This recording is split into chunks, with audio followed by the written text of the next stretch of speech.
How about what we all anticipated being the first game of our highlight here on SEC Now? And then we got Florida. We're talking Alabama and Georgia in Athens. As you would imagine, emotions running awfully high. Now, the last time these two teams faced, hi Herschel, the last time these two teams faced off in Athens was that blackout game in 2008. Remember, Alabama ranked 8th coming in. Georgia ranked number 3. Alabama led 31-zip at the half. They went on to hang on 41-30. We remember that. So what happens this time around? Well, why don't we go back to present day, shall we? Shall we? Can we? Yes, Alabama celebrated then, and would they celebrate now? Third drive of the game for Georgia, 3rd and 5. Grayson Lambert. Chris, that's your show me guy from Friday. Didn't quite show me today. Looked very uncomfortable in the pocket, constantly getting those feet moving around, happy feet there, and just couldn't get into a rhythm like we've seen the last 2 weeks. You see the mark there, the importance of the 3 and outs, and then Derrick Henry downhill he goes. Big man, long stride, not touched. 10th straight game with a touchdown. That's the longest rushing touchdown, longest active streak in the nation in FBS. It's 10-3. Then Lambert to Malcolm Mitchell, but Reggie Ragland says, My God. How you doing? Hello. That's when you watch the film, you go back to your quarterback and say, hey, man, come on, take care of me a little bit better than that, please. Yeah. I saw you cringed when you saw it. Like, yeah, as a receiver. You knew it was coming. 2 plays later, time to punt. Or not.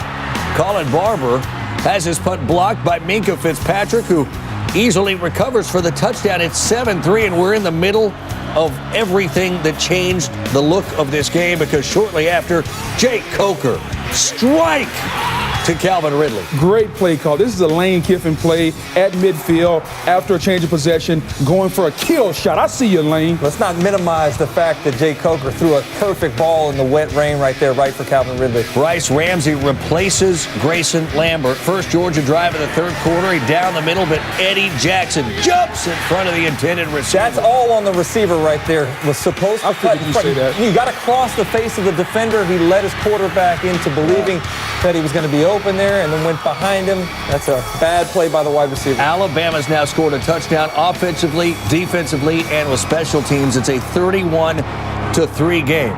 Alabama, a unique incentive to make sure their defense plays like champs. Here's Allie LaForce. This belt is heavy. It's called the ball out belt. It's a real WWE belt. And every time an Alabama defensive player gets a turnover, he gets to hold the belt. So Eddie Jackson has been raising this high every time the team scores, every time they celebrate, until the next player gets a turnover. I like it. May LaForce be with you. Playing like champions. Georgia down 38-3. Ramsey. How about that play by Marlon Humphrey? At one point in time, we were talking about he's completed more passes to guys in white jerseys than he had in red jerseys. He had. He may have finished that way. Actually, he did finish that way. 2 interceptions, 1 completion. The ball out bell there goes to Humphrey. Nick Chubb. Why did you see Herschel Walker in the highlight? Well, because Chubb entered the day 12 straight 100-yard games, tied with Herschel for the Georgia record. Herschel actually had 13. Bowl games did not count at that point. Officially, it's 12. Well, for Chubb, officially, it's 13, as he went for 83 there. Nick Chubb, another big game, 20 carries for 146 yards. But it's about the only bright spot all day for Georgia, because it was controlled in dominating fashion by Alabama. Fitting way for that one to end right there with an interception by an Alabama defense that was suffocating all day. 38-10. So 2 big games, 2 routes by the same score. Florida over Ole Miss, Alabama over Georgia, 38-10. Derrick Henry goes for 148 on the ground. Jake Coker, a consistent, what you need performance if you're Alabama from him. Nick Saban's team with an impressive win on the road.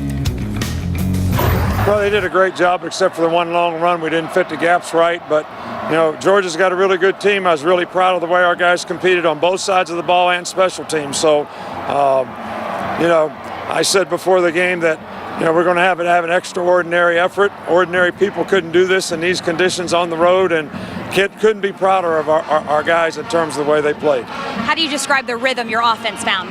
Well, it was great. You know, we were able to throw the ball a little bit. We ran it effectively. Play action passes were good. Tough day out here to throw it, but Jake did a great job. All the guys out there knew what they were doing, and I just had to tell them to play.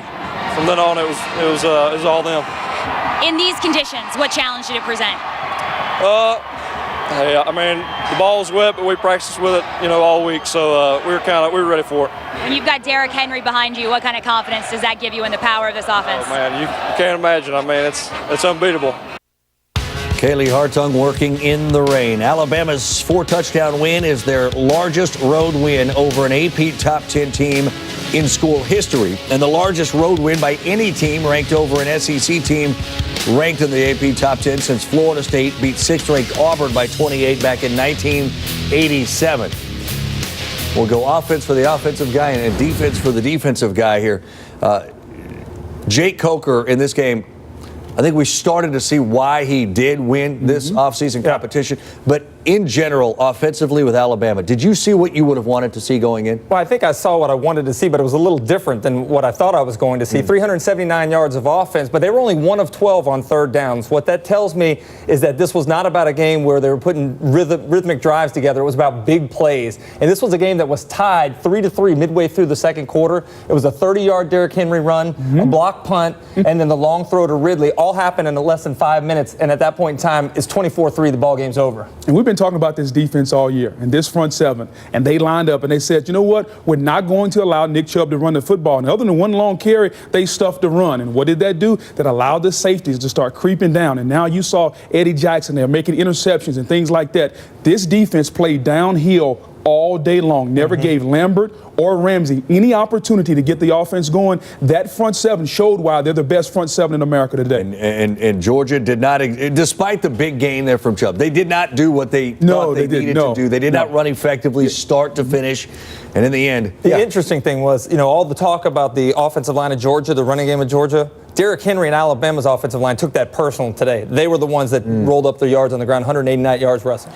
So these were two of the most hyped teams in the SEC preseason polls, but by the time Arkansas and Tennessee met on Saturday, both teams considered it a must-win. The Razorbacks fell behind early but got rolling in the second half and came away with a 24-20 victory. And Monday, Brett Bielema pondered, what if? I think the confidence and the swagger of our defensive guys in the second half showed up. We talked all week about our first defensive goal was to impose our will in the run game. I believe at the half, we had 134 yards of rushing offense. They had 129. Well, they finished with 133, and we finished with 270 or whatever it was. That was the definition of why the game was won, in my opinion. Obviously, we wish we could have scored some more points offensively, but I believe they had 9 rushing yards in the total, and then you got the minus yards. But to eliminate, and then I think you probably saw their reaction. I love it when you're playing teams and you begin to watch their players start reacting to their other teammates, and some of that wasn't positive. And then once you get that mojo going, it's fun to watch. If you asked our players and our coaches, without a doubt, they would say it all starts up front. I think our O-line's coming off the ball a lot better. We got maybe a little bit too much east and west. We're definitely coming off the football and comboing up to the second level, moving people at the line of scrimmage a little bit better.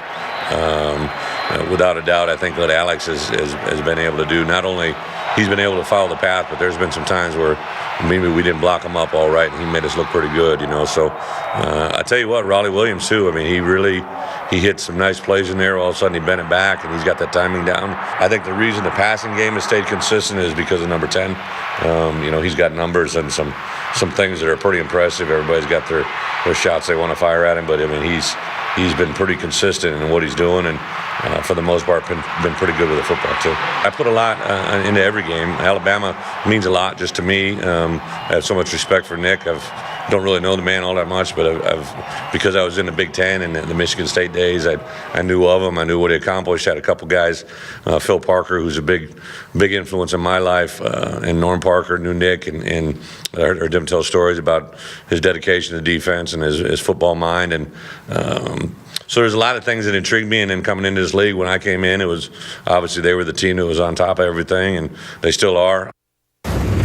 Jabari and Clint join me again, and we've seen Arkansas struggle to close out games, struggle in the red zone, and really just struggle to find wins, but they're coming off of one against Tennessee. So now we've kind of seen great Arkansas, mediocre Arkansas, any kind of Arkansas you'd ever dream of. What's the potential of this team? Well, I'm a firm believer that adverse times expose a man's true character, or a team in this instance. Bielema knows what he's got right now. I believe this football team, albeit they lost to Toledo and they lost to Texas Tech, This is the team now, as dangerous as we thought they were going to be at 9-3 or 8-4, and everybody was talking dark horse. They're a dangerous football team. The only stat that matters is game 1 and 2, they were averaging 143 yards rushing. Games 3, 4, and 5, they're back up to 243 yards. They're back to their identity, and they're dangerous.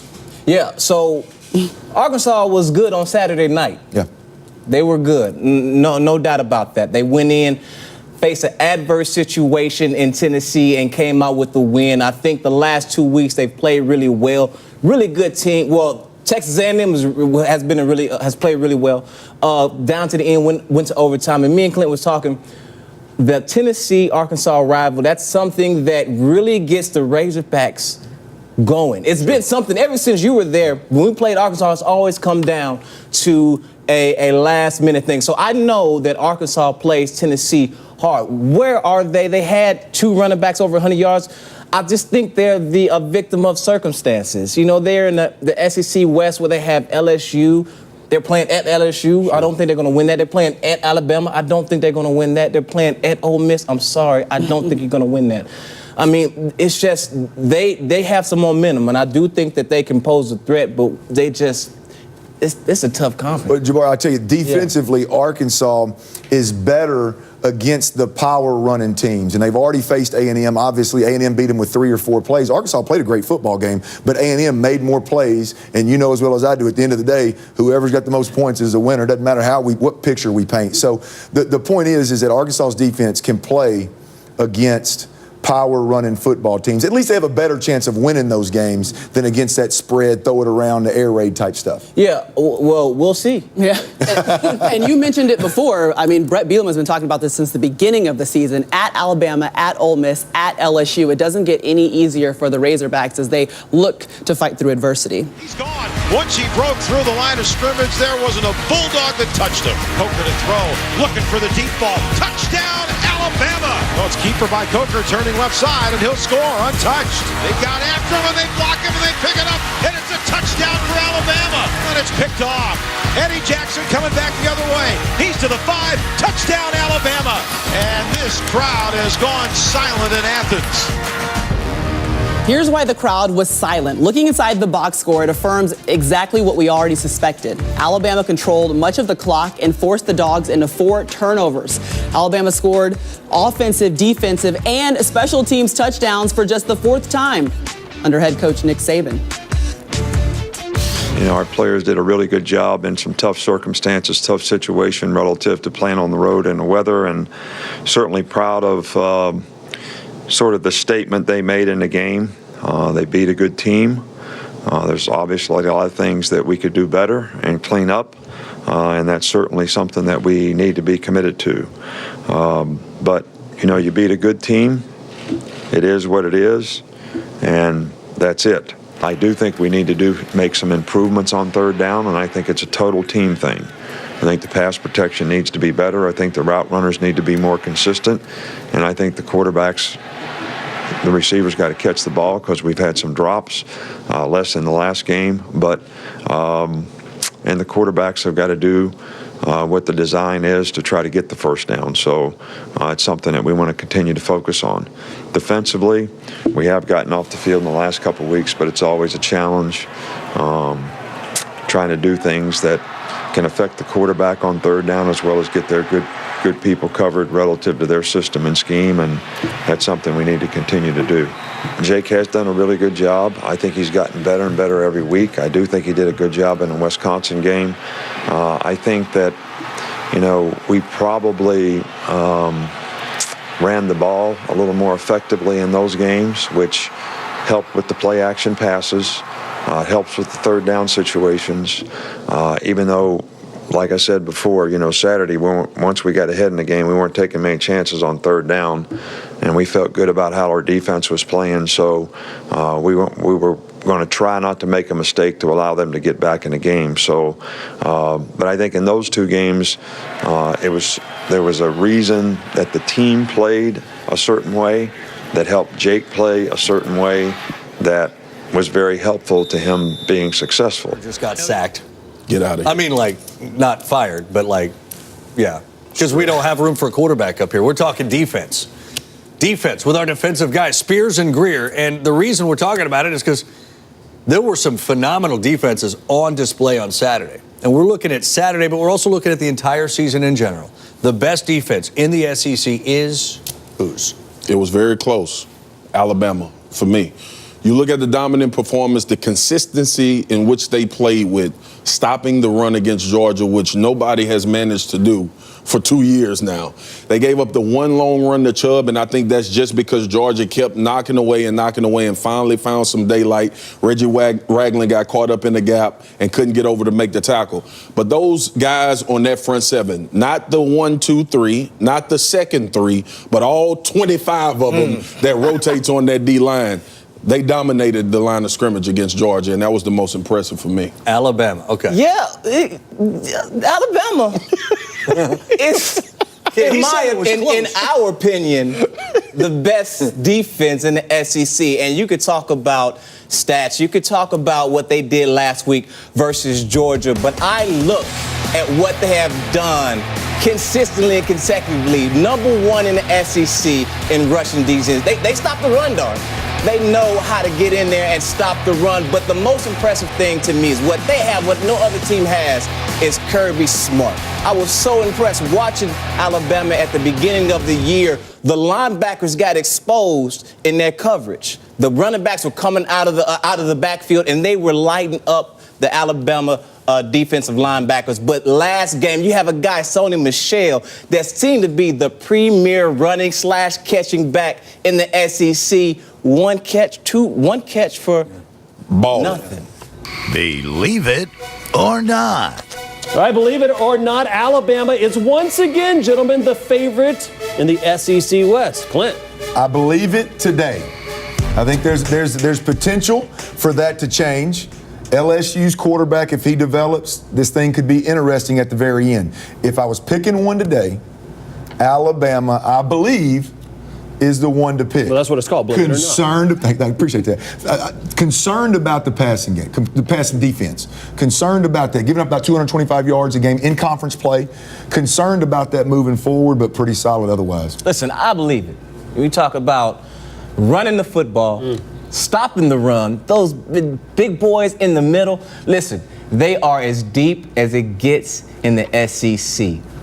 Alabama plays big boy football.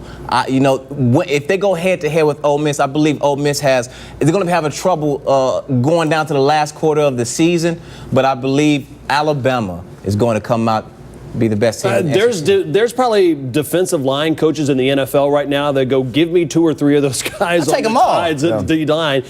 You talked about the passing game, or your passing defense, I would say. They got a game going up against Texas A&M and Kyle Allen.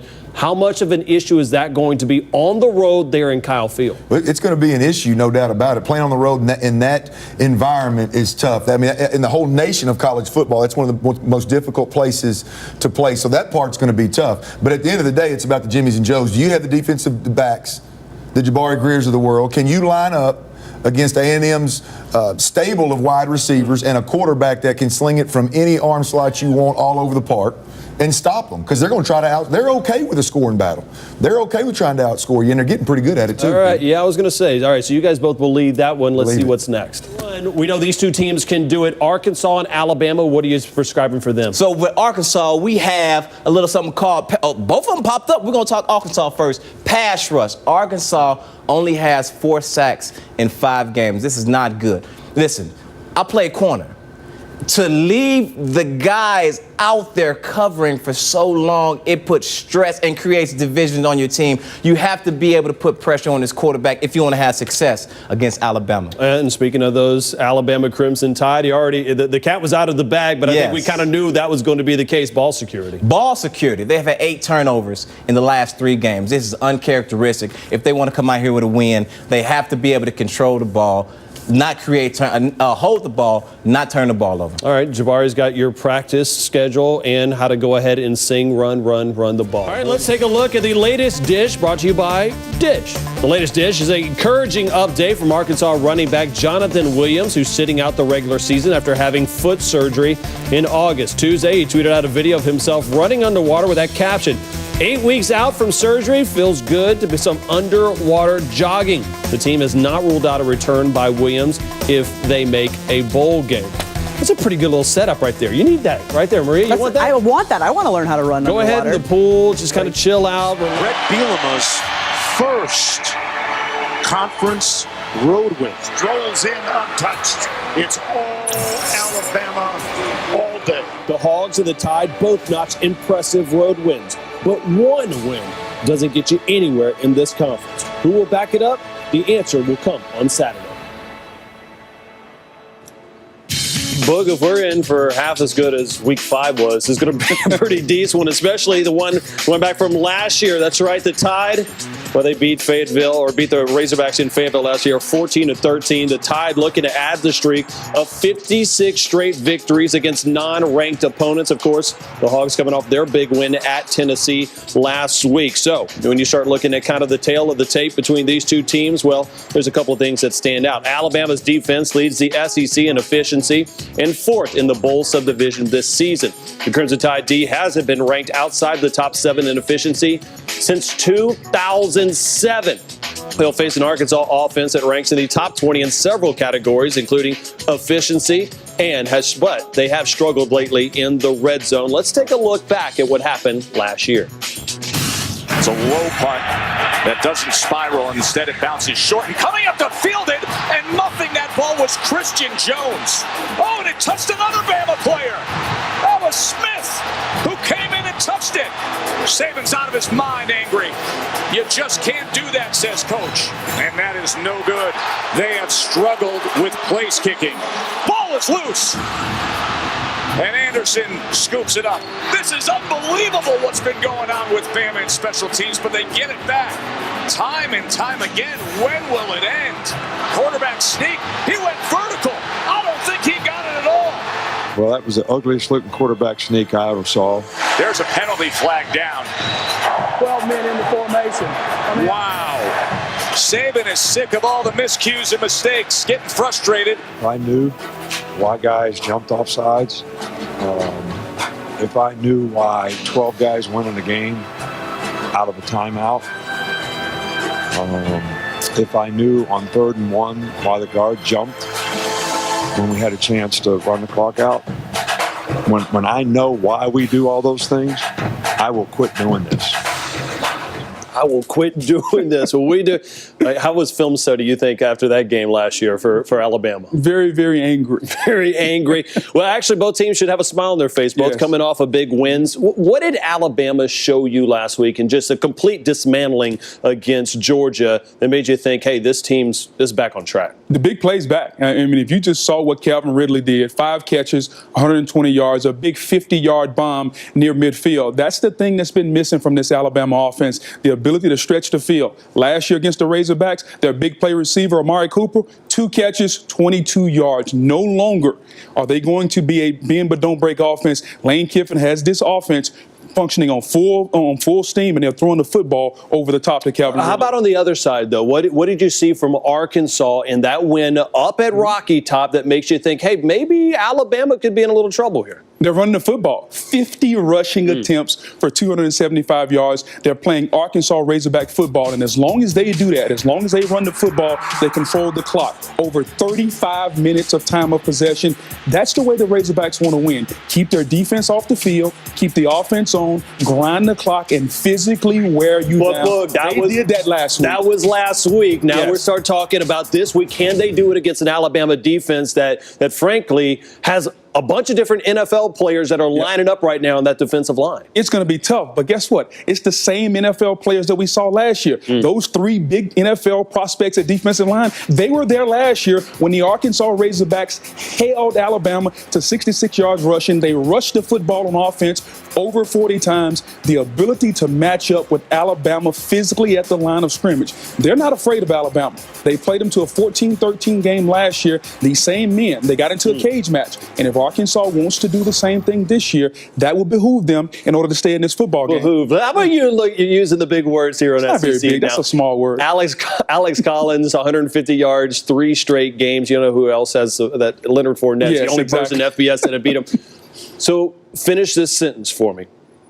No, don't use the word behoove. No, I promise you. Arkansas wins this game in an upset because this happened. They get turnovers and they run the football for over 200 yards. They have to run the football. You can't put this game on Brandon Allen. Nothing against him, but he struggles a little bit. Arkansas has to play Arkansas football. Get some turnovers. Last year in the game, Alabama put the ball on the ground. If they do that this year and Arkansas can run the football 40, 50 times, they'll have a chance to win. Yeah, you go there 4 different turnovers in special teams last year. And, of course, the loss for Alabama, it was 5 turnovers against Ole Miss. All right. SEC brought to you by Auto Owners Insurance, where you will find the man who puts together that big board, Mel Kiper Jr. Mel, when you start looking at last week's game and you're putting together the big board, who had the biggest standout performance?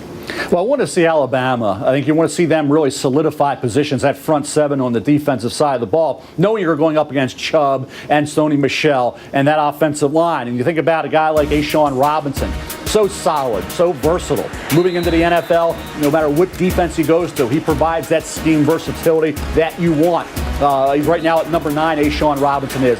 Reggie Ragland. You talk about the best senior inside linebacker. He's solidified that status. He's at number 24 on the big board. You can move him around. He's like Dante Hightower coming out, who ends up with New England. Real good pro career so far. So when you have that type of talent, defensive line and at linebacker with Ragland and Robinson and a host of other guys, you're in good shape. Speaking of a host of other guys, a lot has been said about this defensive line, Mel. Is this all draftable guys? Is this a future NFL D-line that we're seeing down in Tuscaloosa? It really is. The other teams have 1 guy, maybe 2. Now you have 3, 4 different entities with Robinson and Reed and Allen and Petway. You think about what Ragland does at linebacker. I bet Cyrus Jones at cornerback. I watched him play high school football. Great player. He's had a heck of a career. He could end up being a 2nd or 3rd round draft choice. So you got stars. Eddie Jackson now moved from corner to safety, gives you versatility as a backup in the NFL. A lot of guys on this defense are going to go, I think, pretty high. You're not talking about late rounders. You're talking about 1st, 2nd, 3rd round type of draft choices. What player in the SEC outside of your draft board right now can really make a mark going forward? Well, I know Nick Saban and that defensive staff, you think about Kirby Smart worrying about a guy like Hunter Henry this week for Arkansas. He's a complete tight end. You got a lot of these glorified wide receivers. You call them tight ends, but they're not tight ends. Hunter Henry is a true tight end. I watched him play in a 7-on-7 back in Maryland, back when he was coming out of the high school ranks from Pulaski Academy. He played for Coach Kelly. Impressive then, even more impressive now physically. He's up to about 6'4.5", 255 pounds. Great hands, great kid. You think about what he can run, that's going to define where he goes, because Max Williams came out of Minnesota, thought he'd be a late 1, went in a late 2nd because he didn't run the great 40. If Hunter Henry runs in that 4.6, 4.65 range, he's got a chance to sneak into the late 1st round. He's right now on the cusp, and I want to see how he does against Alabama. Has a good game there. He had 3 catches last week. Hunter Henry will probably be on that top 25 big board. Well, especially when you start looking at the NFL and the proliferation of tight ends in that league. What game are you looking forward to the most when looking at this Scouts? Well, I just gave it away. It's Arkansas and Alabama. Well, with all the great players on the field, but a slugfest. You think about what Bielema and Saban want to do. Boom, you got it. Hit banging heads right there. 2 battering rams going at it. And like I said, I want to see Hunter. I want to see Denver Kirkland on the offensive line.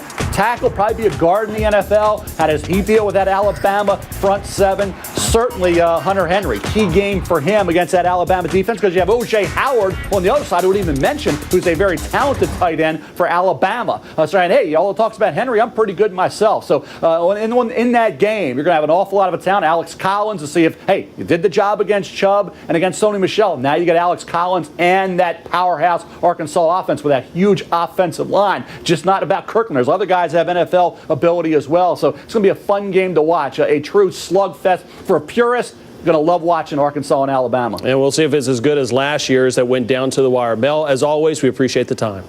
You got it, pal.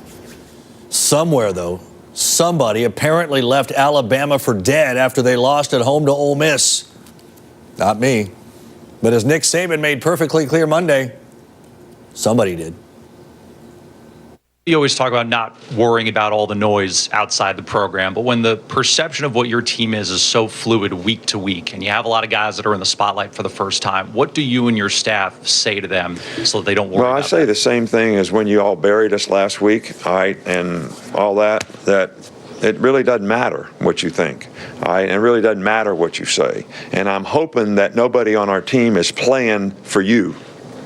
I hope they're playing for each other and their team and what they want to accomplish and not what you think. All right? Because that's not certainly what I'm doing.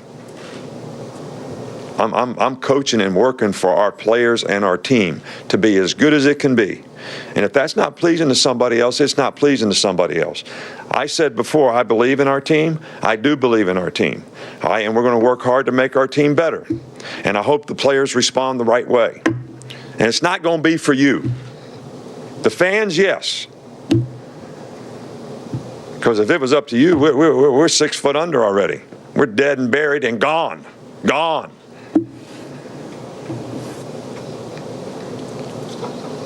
Last one with Alex. So if that was the case, I mean, we'd have to get some respirators out or something down there, all right, to put life back in people. Last one with Alex. It's hard to follow. You better make it a good one now, because I'm about half fired up here. He goes from really angry to actually halfway comical as we welcome in the guys you'll see hanging out with me all weekend long. That's Chris Doering, that's Booger McFarland, a couple All-Americans, Florida and LSU, of course, respectively. What was that all about from Nick Saban Monday?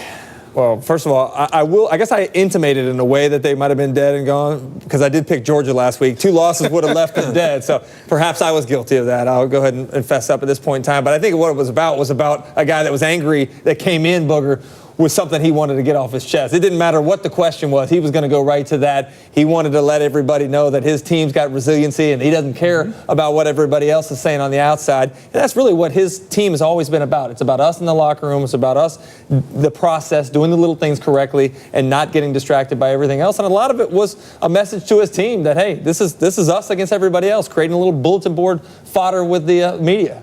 Alabama's always in the spotlight.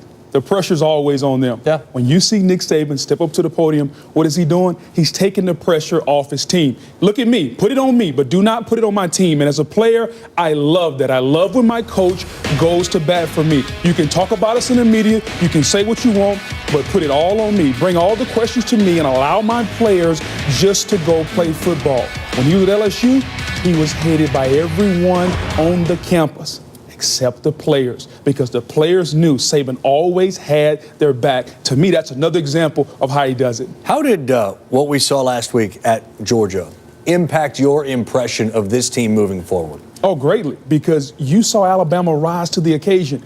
Big game, big moment. Nick Saban's team was prepared and ready to go. They came out and they threw haymakers from the word go. And you know a Nick Saban team, when the money's on the line, he's always going to have one of the more well-prepared teams. They will be well-coached, and they always show up in the big moments. They may not make a lot of great plays. They may make some mistakes, but they will be well-prepared, and you saw that evident last week. I think it's amazing, though, the schizophrenic nature of this conference right now. I mean, you're really looking at a situation where, 2 weeks ago, everybody thought Alabama was terrible. Yes. All of a sudden, they come out and they're the best team in the conference. And, you look at Florida; they're the flavor of the week right now. Mm-hmm. Everybody talking about how great their offense is. So I think that from week to week, we're seeing a lot of inconsistency from one team to the next. And I think it's going to be about, as we get into late October into November, who can develop more consistency. Right now, you talk about Alabama; it's about Jake Coker. His improvement has allowed that offense to become much more like what we've seen in the past, with a game type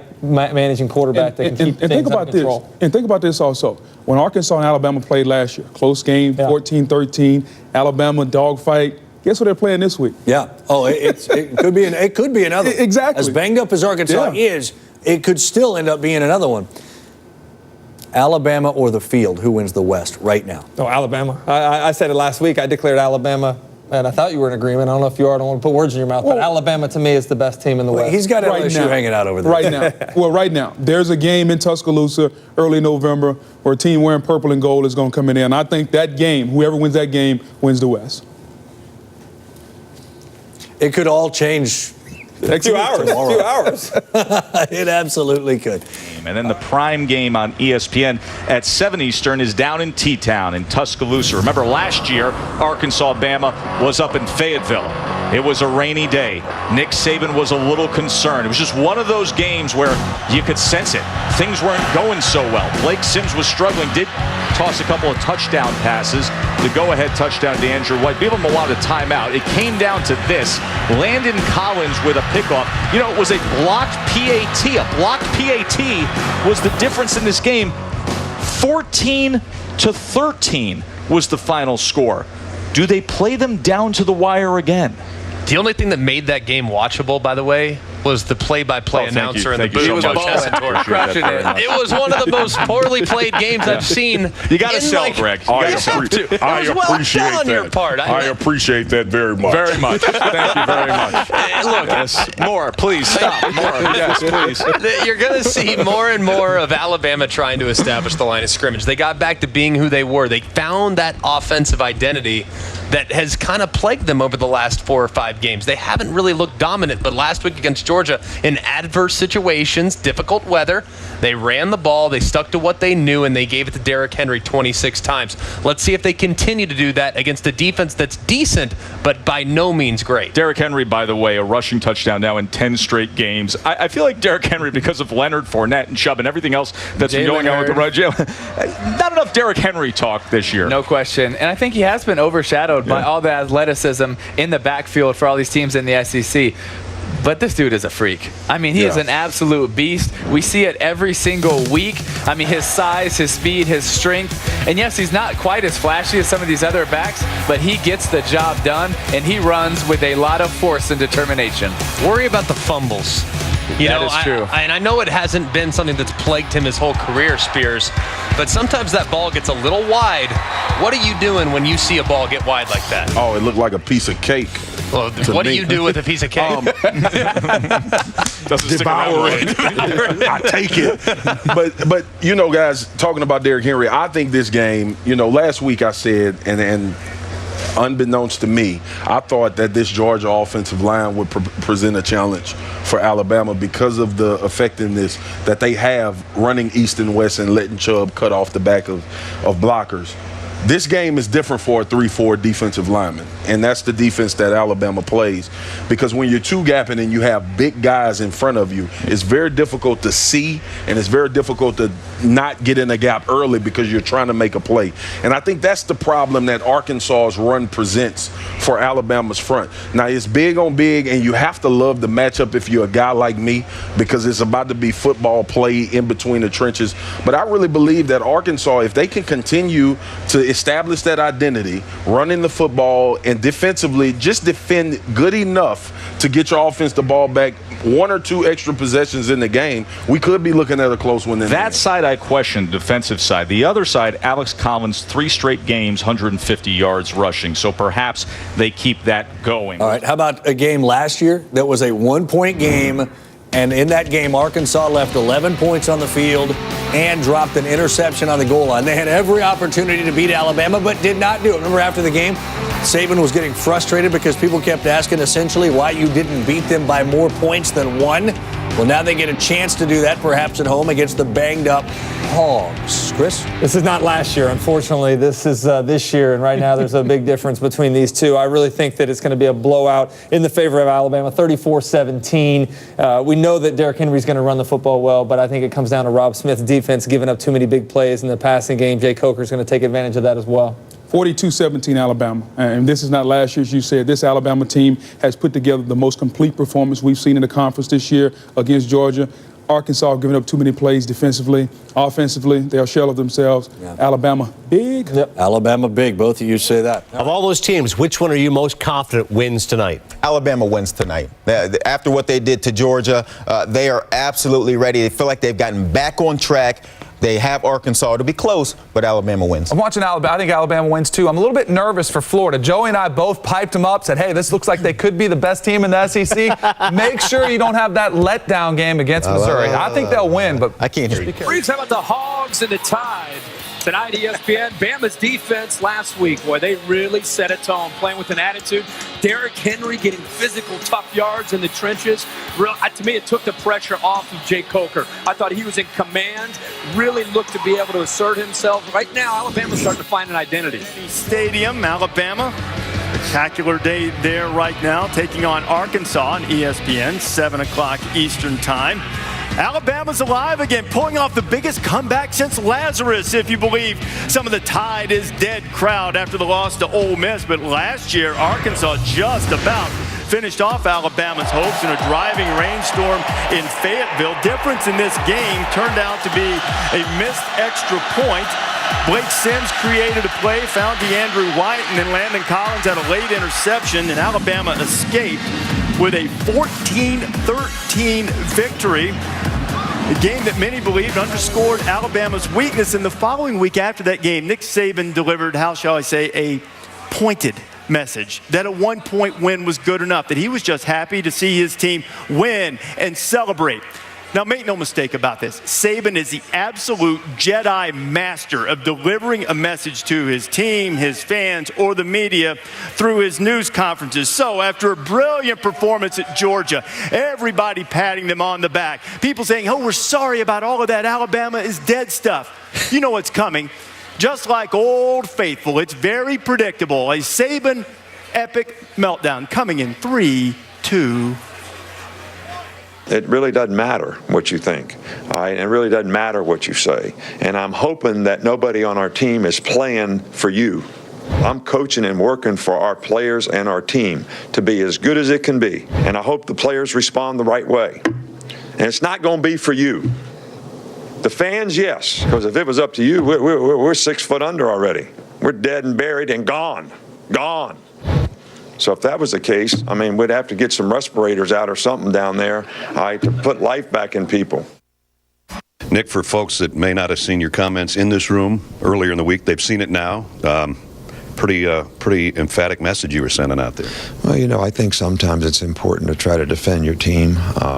And, you know, you could do an assessment of how we've done this season. And, you know, we played a couple good games and a couple pretty average games. So consistency and performance is what we're looking for. And I'm sure since I did that, you know, everybody's still got that story laying out someplace to write it if we ever do fail. This week, after a really impressive performance against Georgia defensively, you got another team that likes to run the football.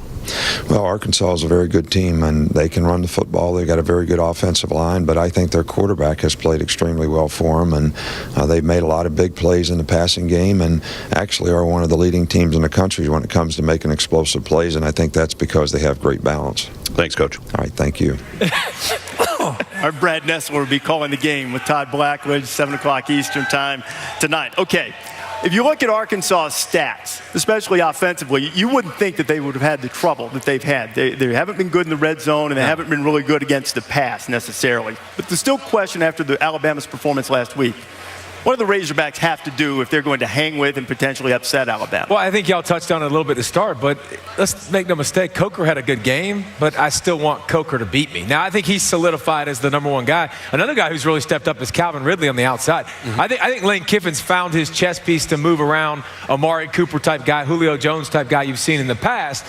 But you got to take the big guy. Number 2 needs to go away. They need to commit to stopping the run and live with Coker, beat him. Because when you have the run game going and the play action, that's when he's going to be the most successful, I think. Make him beat you. Well, of course. I think they called 3 drop-back passes last week. So they rely on the play action and putting him in a position. But it does feel like Alabama's at least heading in the right direction offensively, trying to find an identity. I'm anxious to see them after the big emotional win at Georgia, coming back now against an Arkansas team, even though they beat Tennessee. They still have desperation on their mind. And their strength defensively is against the run. About 101 yards a game, which is 3rd in the SEC. They get physical against the run. If they can do what David is alluding to, they can put him in obvious passing situations. That is not good for Lane Kiffin and Jake Coker. And the other thing is Brandon Allen's throwing it around. I mean, people think of Arkansas, they think, oh, look at Brett Bielema. All they do is run the football. They can throw it. They've got a great tight end, Drew Morgan, Keon Hatcher. They got receivers. This game, I think, will be close.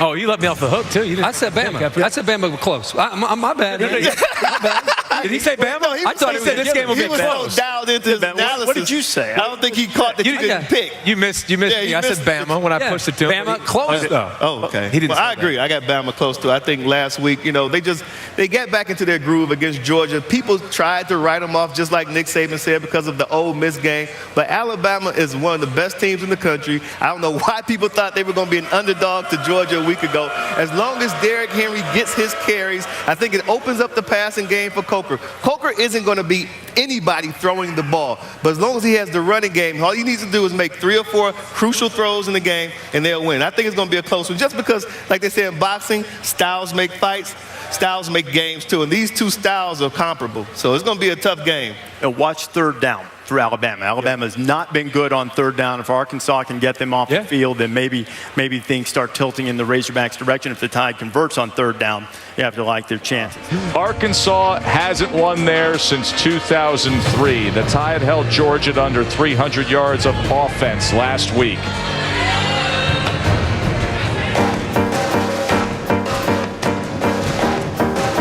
A Georgia win here today, Joe, and the Saban dynasty is over.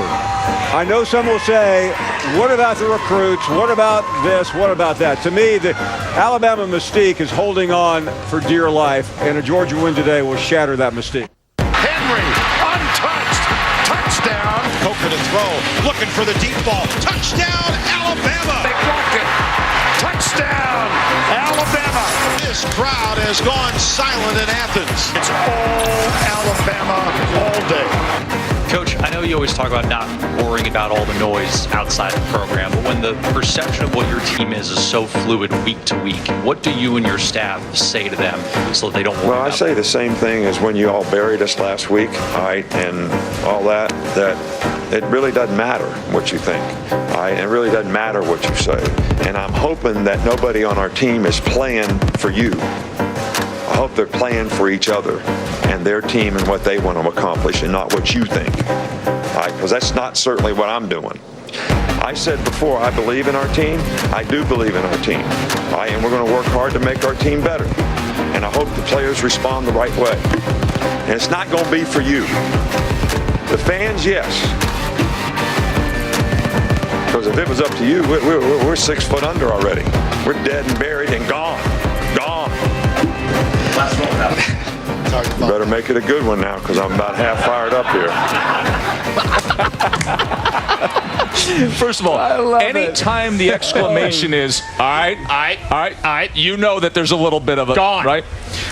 6 feet under. Paul, you were ready to be the Undertaker. I mean, you were lined up to direct the funeral service here last week.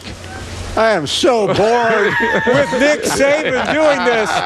Yes, had they lost, they didn't lose. Had they lost. And listen, I understand Coach Saban doesn't care about me, or well, actually, he does care about you. But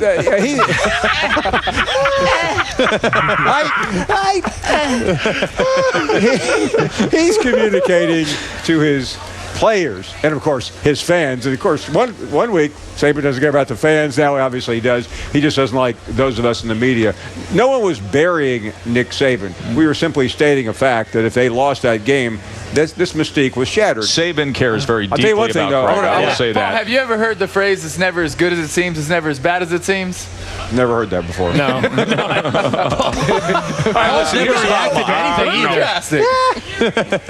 Here's the bottom line. 56 straight wins against unranked opponents. An unranked Arkansas team comes to town today. Bama back, found their identity. How you see it?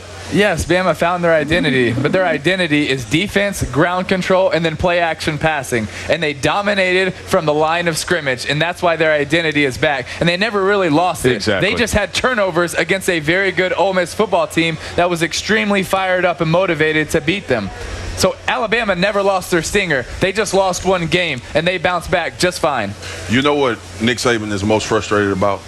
That it takes adversity for his team to really show up and be who they are. That's his biggest point. I'm with you, 100%. He's always pushing to point. make you compete at that type of level every single week. And that's why we talk about Alabama in the sense of Alabama not being who we've known them to be, because we've seen them go on the field at times feeling like we're Alabama and just kind of trying to get by.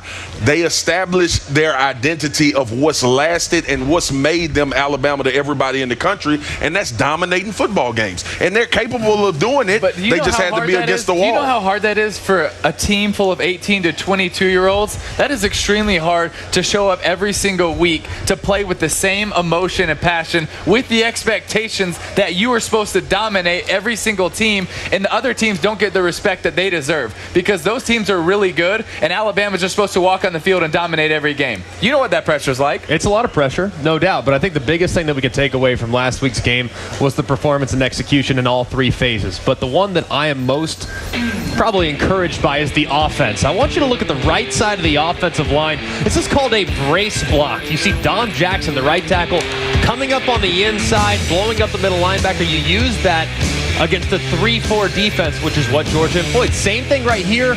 Dom Jackson's going to log Jake Gannis on the inside. Derrick Henry recognizing it a couple series later, hitting the cutback and bursting for a touchdown. But everyone that wants to yell and scream about Lane Kiffin, take a look right here. Look at the formation and look at who is going in motion. Calvin Ridley just setting up a play for future use. Now, same exact formation. They switch Richard Mullaney and Calvin Ridley. Calvin Ridley's the deep threat.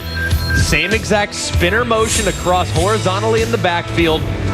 They're going to slip Calvin Ridley on a push-post touchdown right here. Watch Jake Coker set up the pass as a result of the run. Lane Kiffin, guys, is one of the best offensive minds. I know he's really popular here in Knoxville. I get that. But anyone that wants to say that he can't call the game and he can't put Alabama in a position to be successful is dead wrong. That was an impressive performance last week. You just spit hot fire on that telly, cuz. No. Thanks, cuz. Greg, let me educate you. Lane Kiffin is not popular here in Knoxville. No, he's not.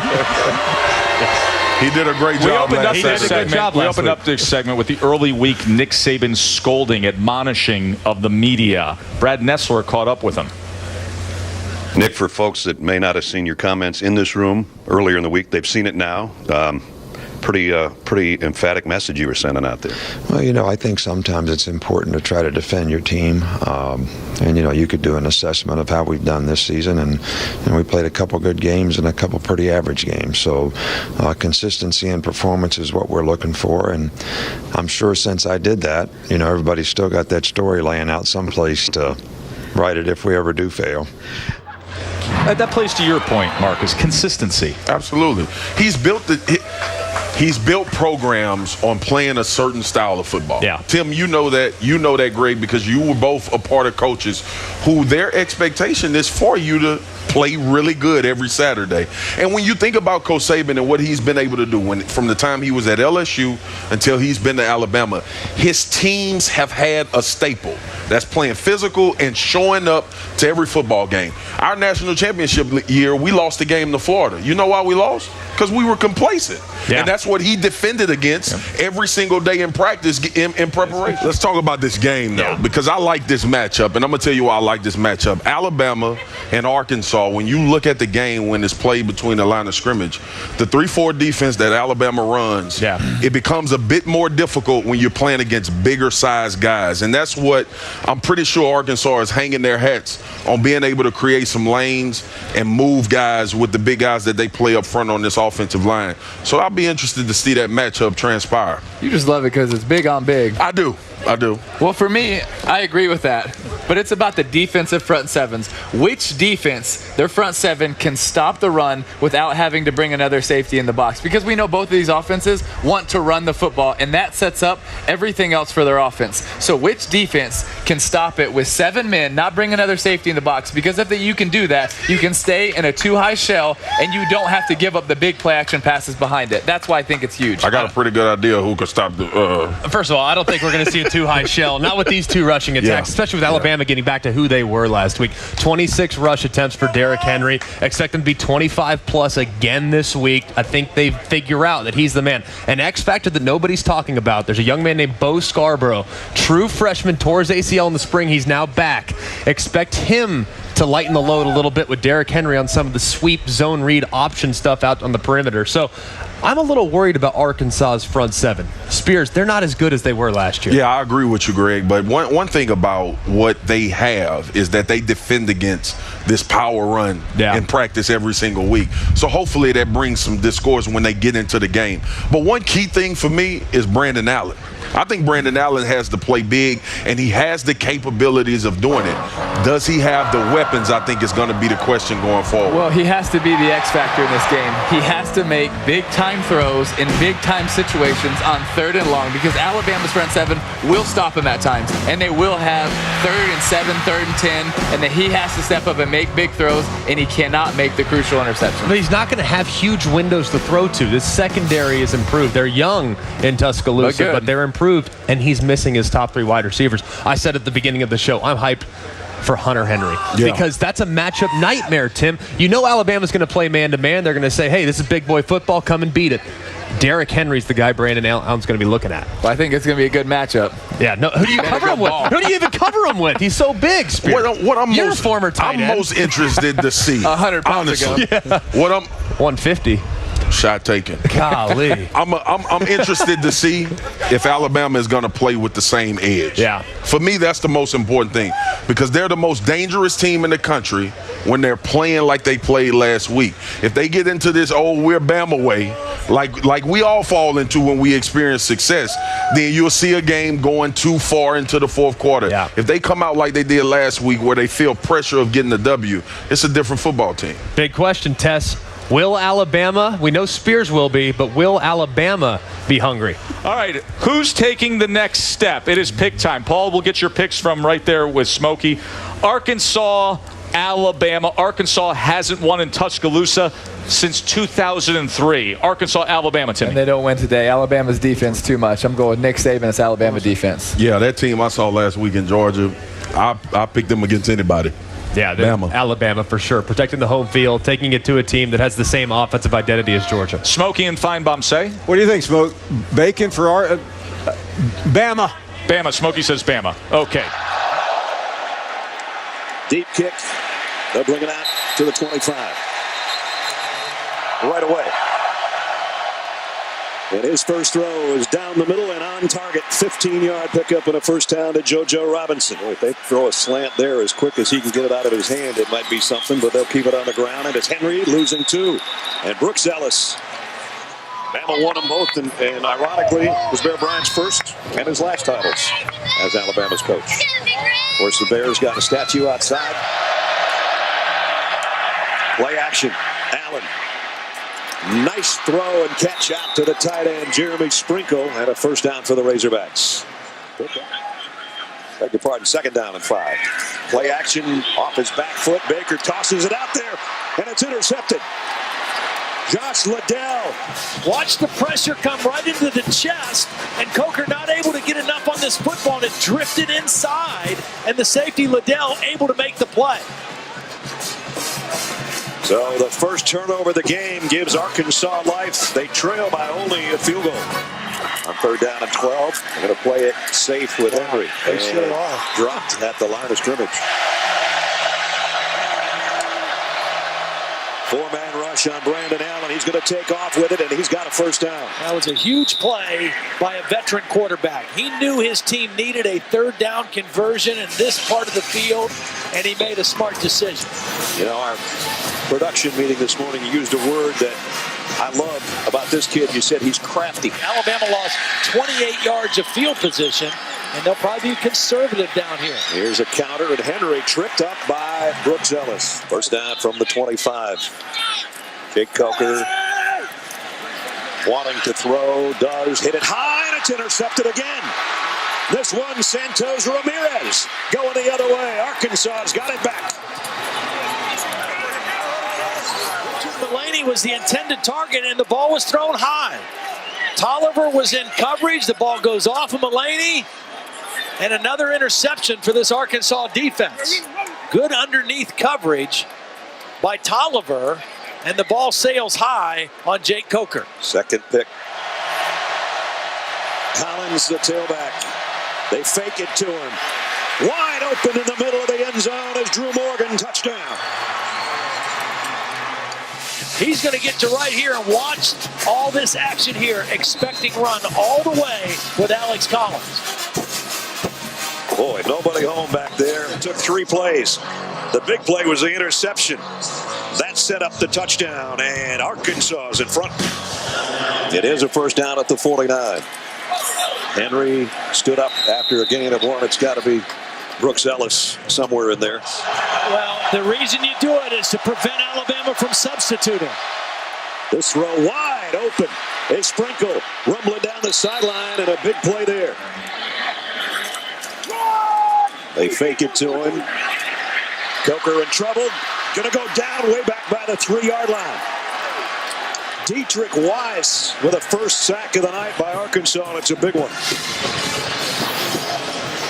Well, Coker drifted a little bit in the pocket, and O.J. Howard is looking for someone to block and miss the inside guy. They were trying to go a double move to Ridley. Allen down the middle, wide open, and a first down throw to Dominique Reed. Amari Cooper, like someday, he's certainly not there yet, but he's grown up in front of our eyes. Calvin Ridley puts the Tide in front. At the 33, Derrick Henry cutting it outside and cut down. Nice open field tackle by Jared Collins. It's not easy for a corner to do that weighs about 170 pounds. Well, you're not kidding. Good technique, though, going low. You don't want to try to take on a back like this high. Get down below the knees. You can handle calves, you know, not hips and not shoulders on a guy like that. You just play with different energy. Henry again. He got belted in the backfield and a loss of 3. Penetration by Hodge. Just guessed the snap count and whipped the center. Ryan Kelly, who's really a good football player. He had the big play earlier. Coker going to be sacked. Nice play defensively by Mitchell Latham. He's working on Cam Robinson up at the top and just whips him to the inside. Cam Robinson, a potential first-round draft pick in a couple years, and he just got whipped that time by Latham. I remember Griffiths missed a couple tonight, Matt. I think Ridley in motion. They give it to him, and he goes down for a loss. DJ Dean made the hit. A game like this against a defense as stout as Alabama. Allen throws complete, and that's about the first big play by Hunter Henry tonight. 3rd down and 8. Allen, pressure from behind. He somehow got out of there. Fires and completes it on the run, and breaking a tackle is Dominique Reed. And Reed still trying to get to the end zone, just got bounced in by the Alabama defender, and he scored. Well, this was all Brandon Allen extending a play with his legs. He thought he was going to get sacked. He was getting ready to protect the football. Watch him curl up to protect the ball right there. And then he popped out and directed his receiver, Reed, to take off on the scramble, hit him on the run, and then Dominique Reed fights his way to the end zone. A little help from Rashaan Evans right there. Boom.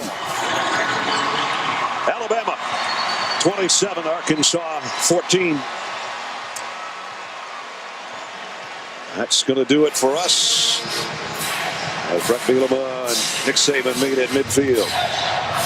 Next up, Utah and Cal.